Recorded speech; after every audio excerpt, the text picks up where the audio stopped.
Welcome, modern day mystics, fellow truth seekers, James and Justin, your favorite spiritual analysts on all things culturally relevant, taking a look at an interview done with Bret Weinstein. It's titled How Pornography Distorts Intimate Relationships, and this was done on the After Skool YouTube channel. Snap. Yeah, but it's really interesting because I think the person that interviews them, they do like really quick drawings and stuff like that. Right. And so it's like kind of animated with the interview, which makes it more, appealing. All right. In my opinion. But anyway, let's take a look.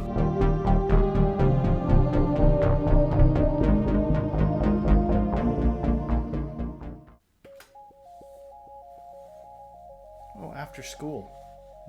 Hello, welcome to another episode of After Skool. My name is Mark and I'm the animator behind this channel. I just want to say a huge thank you because After Skool just hit 3 million subscribers. This is a number I never thought would have been possible when I first started this channel. So hopefully I can encourage you like you've encouraged me. The video we're going to watch today is a clip from my podcast with Bret Weinstein. I thought this clip was so good that I figured I'd animate it and put it here. So without further ado, let's dive in. It's going to seem like a strange analogy, but I think we've already seen a near-apocalyptic catastrophe that has unfolded as a result of the much more mundane process of people being sold porn by an industry that doesn't care about them. That fact has messed up all of the incentives around partnering romantically. And people, if you're young enough not to remember how the world was, you may think that that sounds preposterous, that somebody is defending the idea that romance as it was in movies was ever real. And that's not it. There was just simply a system in which people were compelled by something internal to themselves to partner, whether they rationally thought that was a good idea or not. And it resulted in a very important, powerful human process functioning correctly. And the combination of technological birth control and pornography has now wrecked all of the incentive structures in that system and replaced it with nothing meaningful. And it is resulting in people paradoxically not being sexually satisfied as a result of their liberation, not seeing. Now, Bret Weinstein, he's a really smart guy. I've seen him on Joe Rogan podcast. Is it Weinstein or Weinstein? Is there a Mandela effect there? Was it Weinstein? I don't know.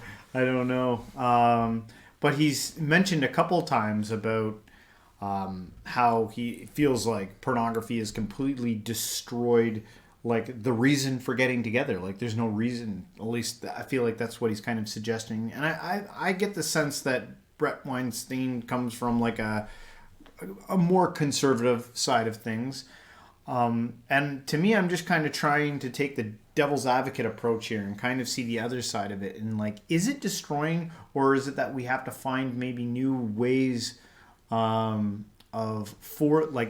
finding reasons to get together that aren't so traditional or come out of maybe a primal state of being, Yeah, and you cite an interesting thing sometimes about that guy that won the Nobel Prize for essentially figuring out that the elephants were fine if you don't mess with them. Yeah. It's like they did this, they were like, all the land the elephants are leaving behind is like desolated, and so they tried to relocate them, and they were like, the land's not doing well. They put the elephants back, and they were like, oh, they eat everything crap everywhere, and it comes back. Yeah. Nobel Prize. You know what I mean? And sometimes I think people forget that we are part of nature. It's like, yeah, but we're different. It's like, how does some of these creatures make their nests? They like find whatever they can. They evolve even to sometimes grab some of our trash and start making their nests out of it. You know what I mean? So I believe that I have a little bit, believe it or not, trust in nature, right? Yeah. And so if the population starts going down because there's less incentive for people to have families and stuff like that, there was already a cynicism about the process of having a family back when I remember as a kid, like, oh, our marriage is in trouble, let's have a kid, idiots. Yeah. And I'm like, well, wait a sec, if that's the only way kids are getting born, you know what I mean? Yeah.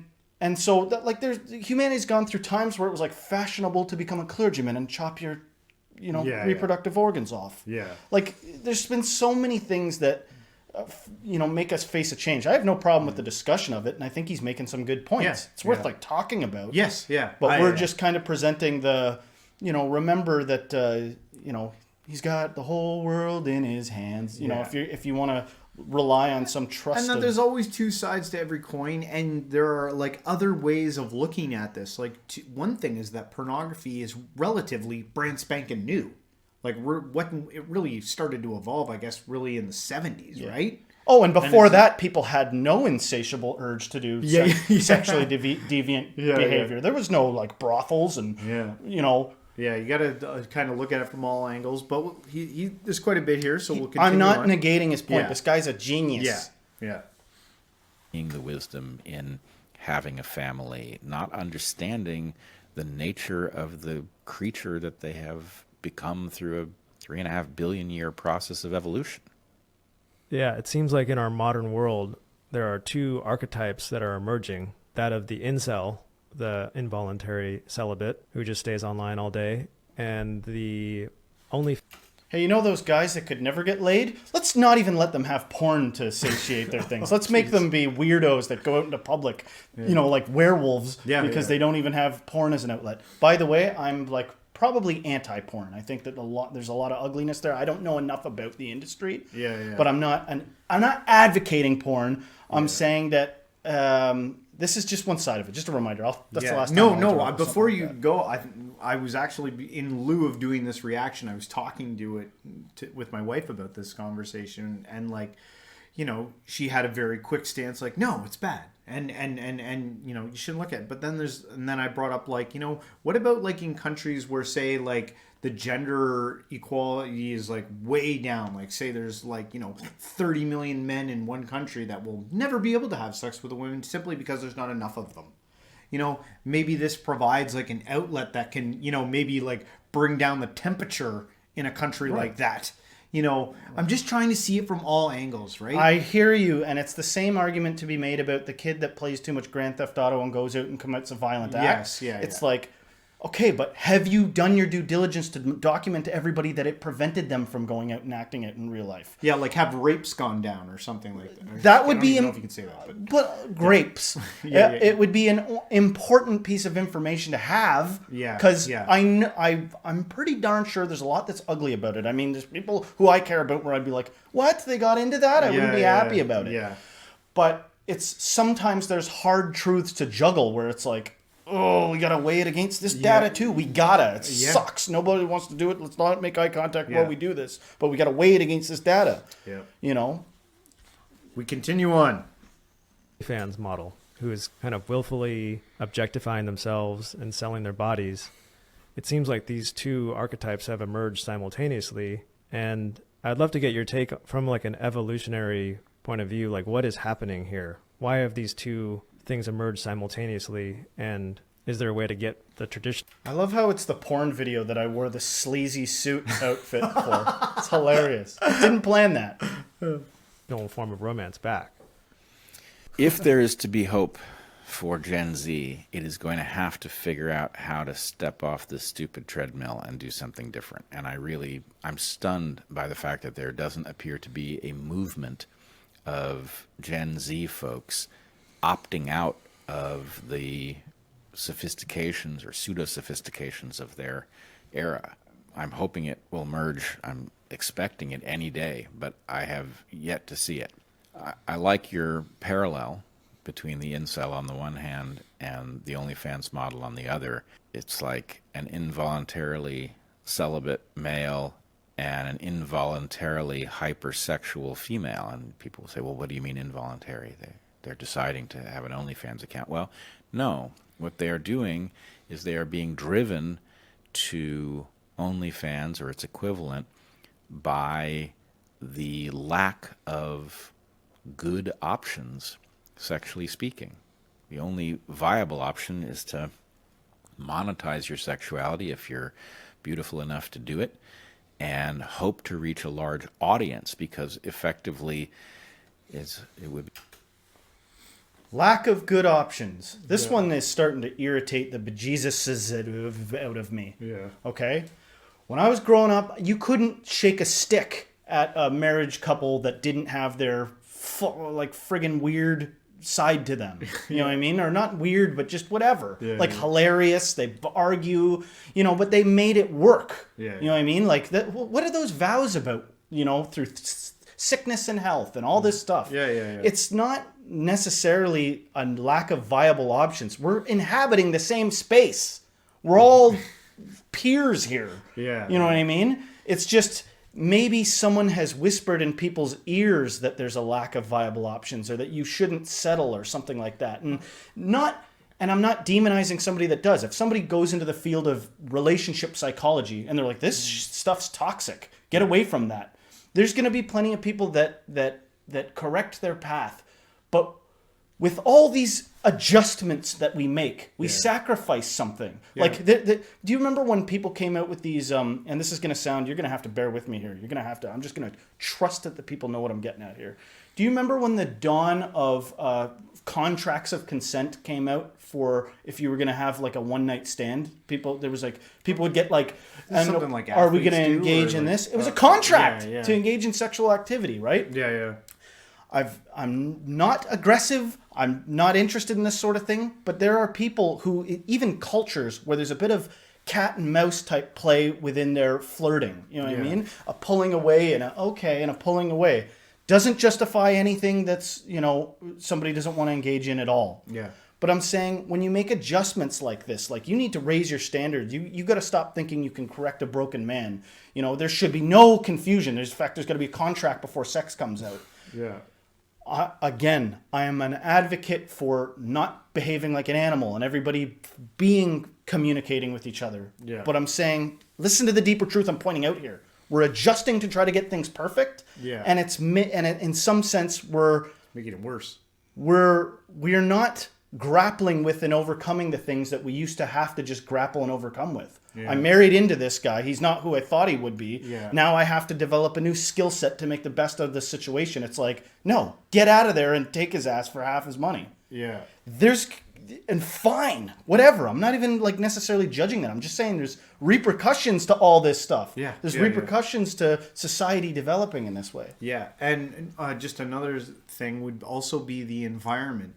The environment with technological advancements and stuff like that, and allowing for certain things to happen and where people might be and hang out has changed, and also kind of like with the rise of maybe something like feminism in a liberal culture that might have a dynamic that changes something, or say like in a country where, again, I've already mentioned an imbalance of like maybe too many females or many males, the ratio's way off. There's lots of things that can... Jordan Peterson made a pretty good point in this, and I'm not a big Jordan Peterson fan anymore. I've gone from like, I like him, but I got to say this, to where I don't like where he's going. But whatever, he's just a person.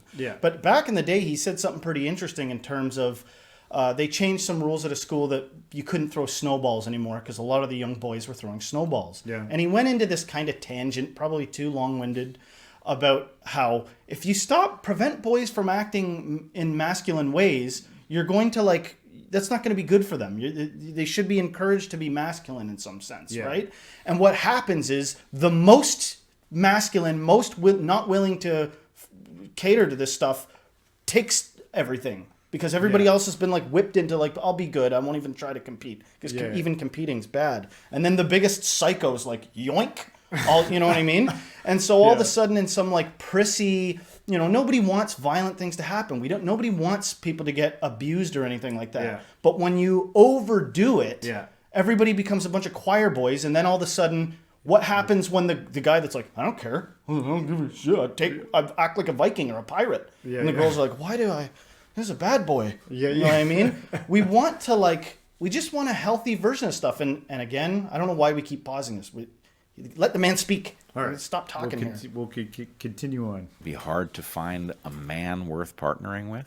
That the society is so confused that most men who, in theory, could be mates don't have the skill set nor the opportunities to bring Look to at the guy table at the that bottom. would What the heck? ordinarily cause them to find a partner. And so finding many fractional partners is what these OnlyFans models are doing. Now, of course, for almost all of them, it is not economically viable. And the result is that the market causes the exploitation of people who are not going to get a good deal.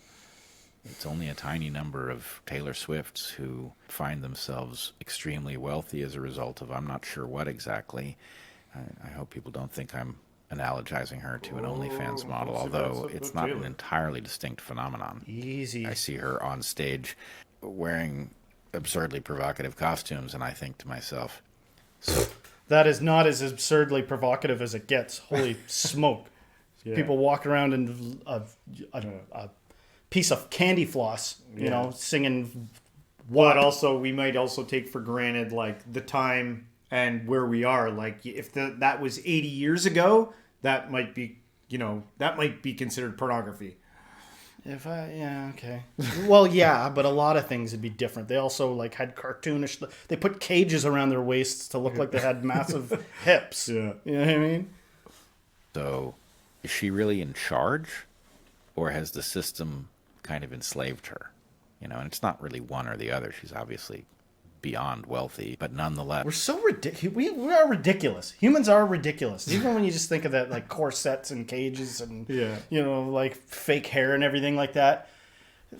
Can't we all just see how much we're being sold? Some people see it and they go, "Yeah, I don't care because I like the lie. I like pursuing things and I don't have a problem with it." Yeah. But it's just silly and hilarious sometimes how absurd we are. Imagine this made us go extinct. We porned ourselves to death. I hope not. Yes, it doesn't look to me like the choices that somebody who really had achieved a level of power over their own life would be making. I recently got engaged, and my fiance, she has a pretty big YouTube platform as well. And she's never really showed much skin. She's never, done any of those. And I asked her why she's never done that. And she said that once you do that, nobody will ever take you seriously. All you have to do is do it once, and nobody will ever take you seriously after that. And I thought that was such a good point. And I've heard street interviews where people go around. Wait, what did you just say? What was the thing that makes people never take you seriously again? If you show too much skin. Or I feel like taking my shirt off right now. Let's get that right out of the way. I don't want anybody taking me too seriously. That sounds like the F that. You know what I'm saying? I don't want to be worried about, no one will ever again screw it up. Well, nah, I don't I'm not know living in that world. If you backtrack, like a lot of like actors who got like their big step, usually like in their first movie, it was like they had to do like a full nude scene. Yeah. And then shortly after, they were the shining role in the next big hit. That makes sense, man. It takes. Here's the thing. I don't know how true that is. It takes a lot of work to be careless. It actually takes a lot of work to be lazy and selfish. You're picking which thing you want to put a lot of work into. It also takes a lot of work to be conscientious and careful and speak with perfect meter and without exaggerating your voice or being animated like a buffoon. That takes a lot of work too. Everything takes a lot of work, and you play the dice and the cards you're dealt. And say, would you date a girl that had an OnlyFans? And for most men, it seems like that's a deal breaker. And for women, it's also a deal breaker. Would you date a guy that followed girls on OnlyFans? They say, oh, no. So it seems like this way of life is being incentivized, yet it's completely at odds with traditional romance and what could actually connect us. Not only that, but if we go back to porn for a second, the porn industry is composed of a bunch of different companies that are competing with each other, and they're all selling the same thing.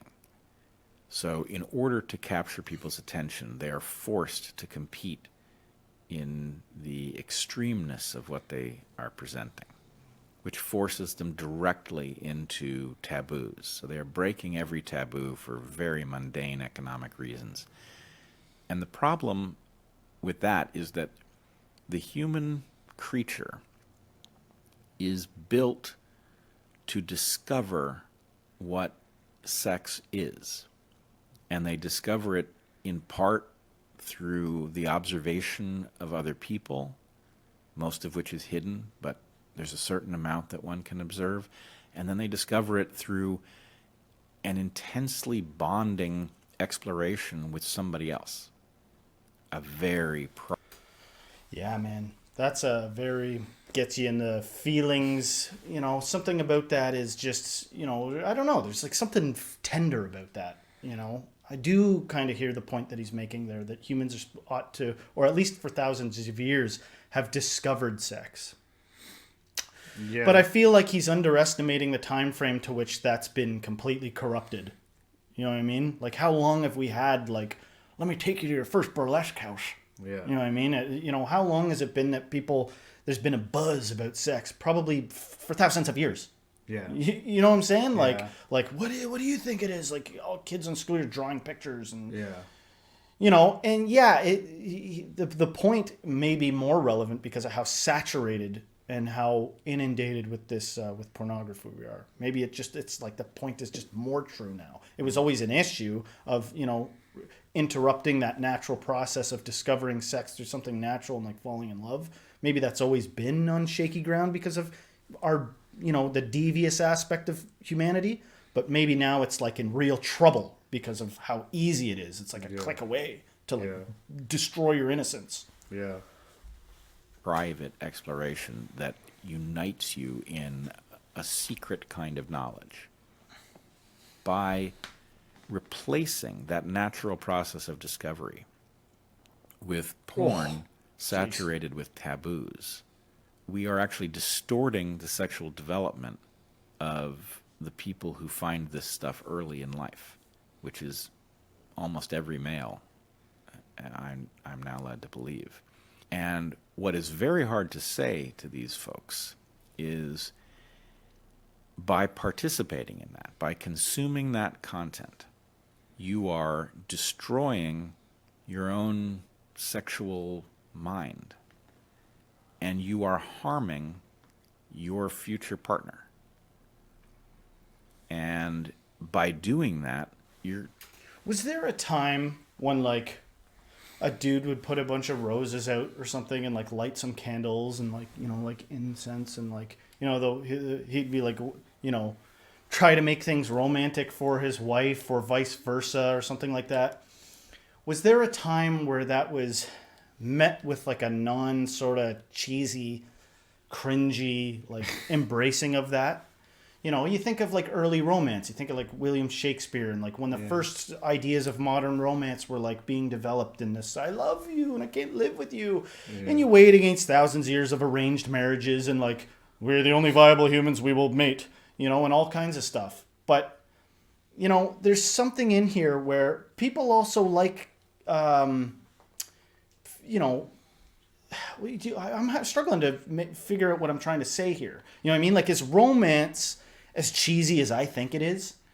Is it like, God. No, this might be the thing that, like, brings the right people together on some level, is because, some people's level of romance is, a man sitting, like working on his car all day while his wife does his thing, and then another couple could be, and they function great like that. That's like that is a romance novel. Guy comes in with greasy arms and he's like, oh. But you could have the exact opposite. You could have like a woman who plays a less traditional role, who's more masculine, who like, I just saw a TikTok video of the other guy, and his whole channel was about how he was a stay-at-home dad, and he's just like cleaning up the toys and just showing about like, this is what the life of a stay-at-home dad's like. But we've got more options now. If you look, have you ever glimpsed into the romance novel section of a Walmart or something like that? It's like a rows on rows on rows of romance novels, stories, and it's always like some ranch guy or some mechanic or like the doctor with a dark secret that you're able to like change. They're situational is what I'm saying. Yeah.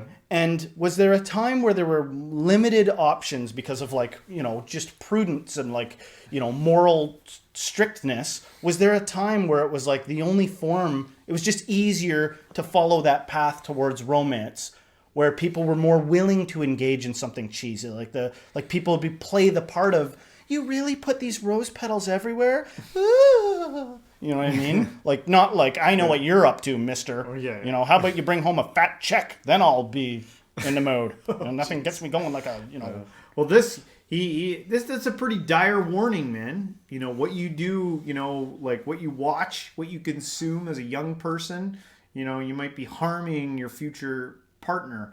And, you know, there are couples of people that can agree to get together and do some of the most bizarre stuff you can imagine. Yeah. Oh, yeah. Like couples of people that are like, neither of us can enjoy ourselves unless we're like in a car or something like that, you know? And so what is it? Was that born out of an overly sexualized culture? No, I just think that it's when it comes to sexuality and what he was talking about, the exploration of it, it's different for everyone, and they got their own little things that like get them going, and you know, it's not very like sometimes when you go down a route like the video we're watching here, you can paint a picture and it can seem very black and white. It can be like it's just this way, but it is like really nuanced. Like it is wildly all over the place when it comes to sexuality. All the colors of the rainbow. Yeah. and he, you know, he's gonna go into a facet. I'll save my comments for a little bit later. I've seen parts of this, so I'm just gonna save my remarks for some stuff coming up. But let's continue on. Changing your whole life. You don't think you're making a decision that's changing your life. You think you'll do it, and if it's not good, you'll stop. And maybe you will. But the question is, you can't go back to whatever your mind would have done. You can't build the relationship you would have built if you have seen so many of these images and your mind has, because it has no resistance to this, because it has seen it with its own photoreceptors.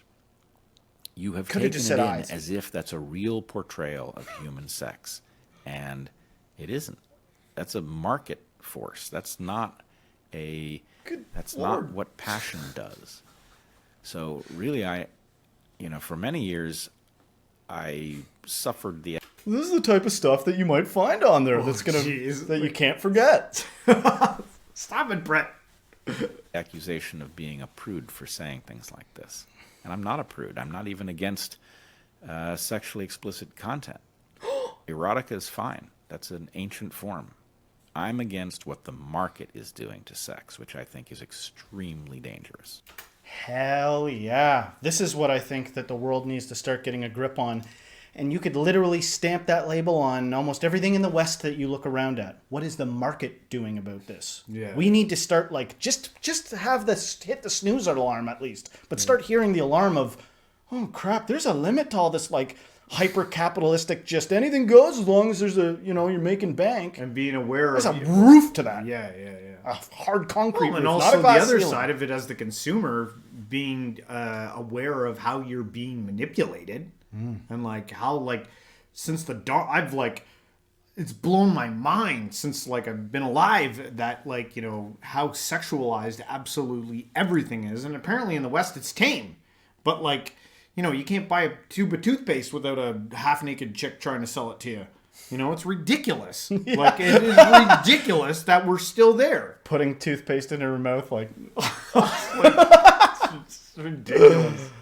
Don't use that as a thumbnail. Okay. And it seems like the incentives plus the emerging AI could just add gas to that fire. Because right now we have real women who are taking pictures and putting filters on and photoshopping and whatever they can do, but they're actually doing that themselves. What if we take away the human woman with the soul and just replace it with an AI that is designed to get you to pay attention to it as long as possible? And it could exploit our brains just like fast food has exploited us. There's no limit to that. It can and it will. And even worse than that, we are already at the point where AI can attach somebody's face to pornography who didn't consent to it. And so imagine that your sexual mind is being instructed by this profit-driven industry, and it gets the ability to attach the face of your crush to these violent or otherwise troubling images. And then how exactly are you supposed to navigate a relationship with that person? Should they find you attractive. It's going to destroy what little of value remains in that landscape. And yeah, man, that's a good point. All that stuff is good points. And you know, there's been actually quite a few celebrities that have come out and been like, I'm a sex addict or I'm a porn addict. Has been a thing, right? So it's not just relegated to incels, those dirty incels. You know, like, God help them or whatever. You know, it's this stuff is this like junk shoveling, you know. By the way, even healthy things are exploitative. Yeah. They're like, this'll, you know, start drinking this protein drink or start doing that. Reaching beyond, you know, not being quite realistic because it's a market. You know, remember with a capital M, it's a market, right? So we're all got a little bit of a vulnerability because they're playing on a lot of our human needs. And there was a point there. And the point was this. Some people see that that's what the market's doing. That's the society they're in, and they become insane about it, and they proudly become the biggest consumer of all. They'll be like, I'm a consumer, and I'm a reprobate, and look at me, I've made a spectacle out of it.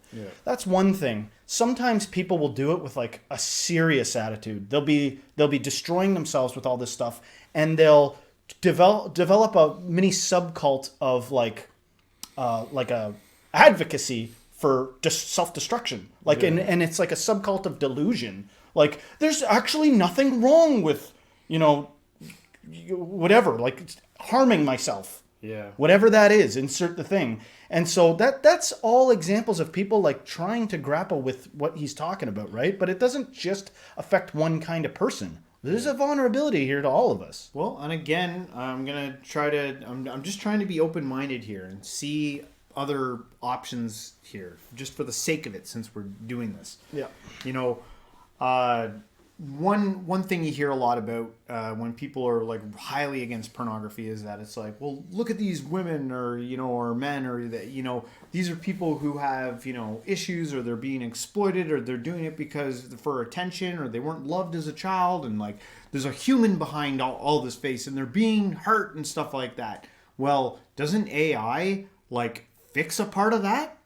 Like, if you could make like realistic. Yeah, like I think that's where we're definitely going. And then like there's going to be a whole part of that industry that has to drop out because they will not be able to compete with the AI versions when it gets... Well, in that field of thinking, I'm interested to see how AI deals with the issue of like plugging holes in a sinking ship paradox, if you have you.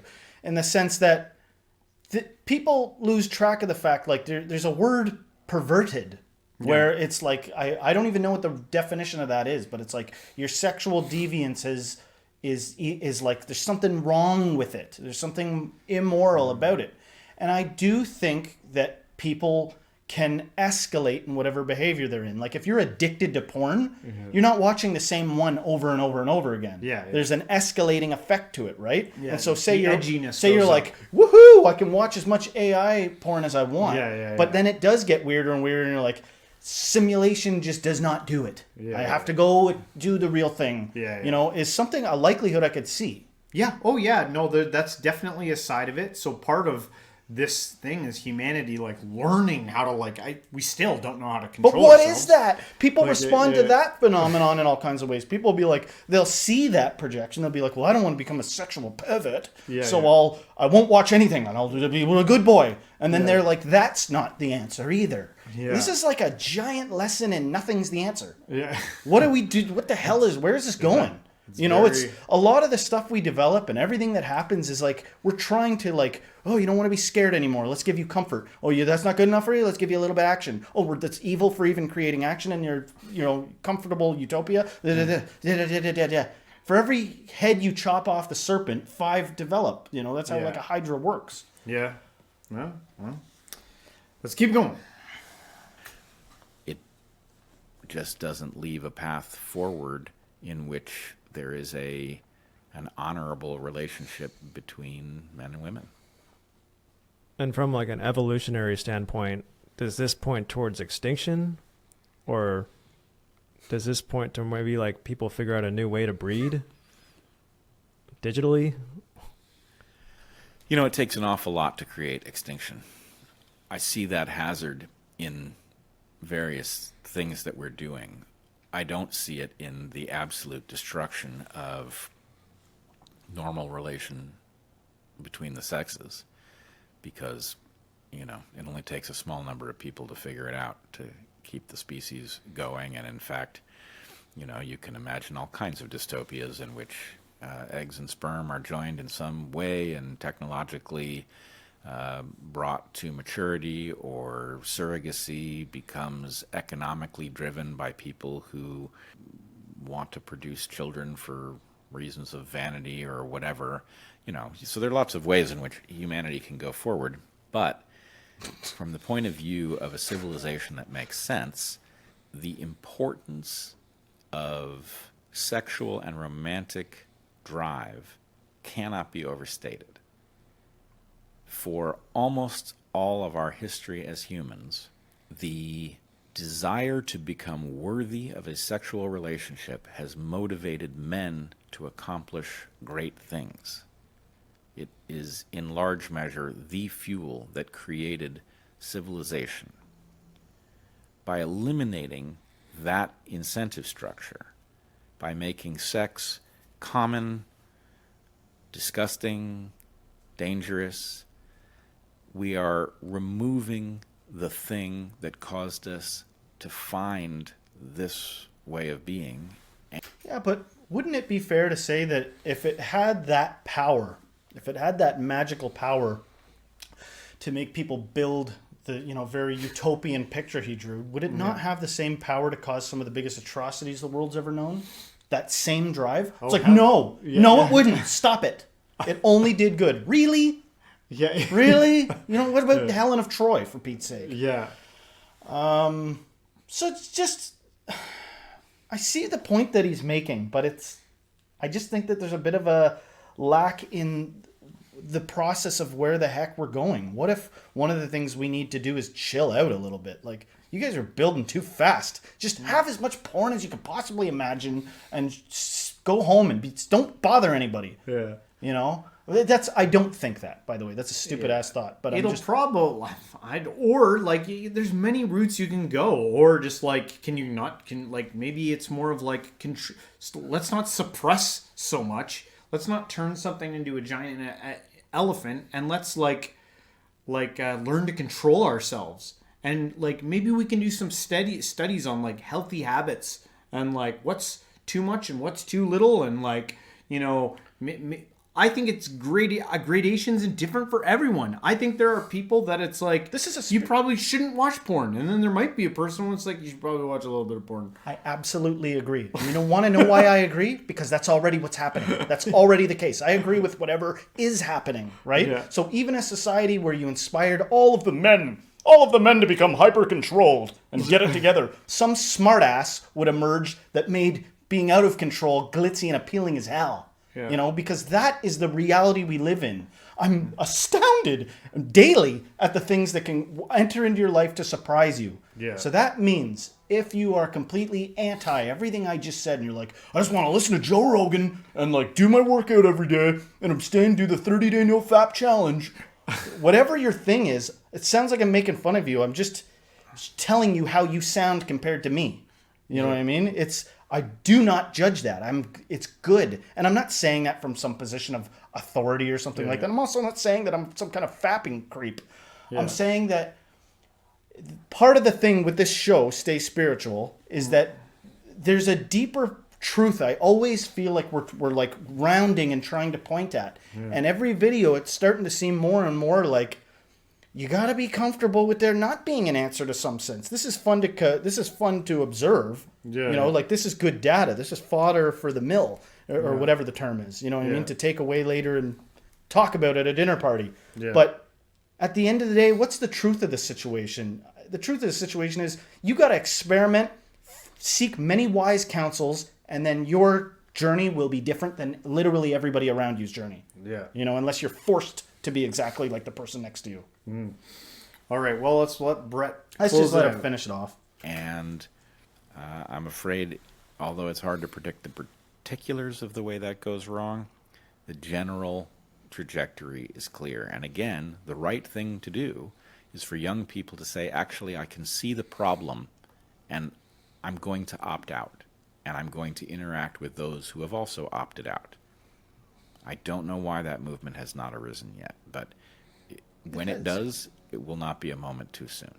It has. That movement has started in some groups of guys that are like, I'm not doing this OnlyFans nonsense, or I'm not doing this. Just like no fap challenges. Yeah. And one of the guys that I watched that engaged in that type of thing was like, listen, just don't be a weirdo. Yeah. Don't fap all the time and don't not fap. You both give off like radiating energy. Yeah. What's with you, man? Like, haven't fapped in 30 days.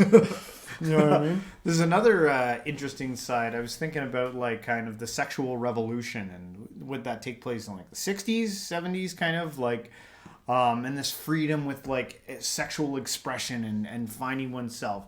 And I think with the the rise of technology and AI, I think we've even talked about this before, how it's going to go into like a bizarro world. I think we're going to I think so. People think like, oh, we've searched sex to the maximum nth degree. I think we're going to see stuff in the next 100 years that would like make us like scared if we could see it. It's going to be an economy of creativity. Because yeah. there's going to be blending of things you didn't think could be blended in all sorts of different ways.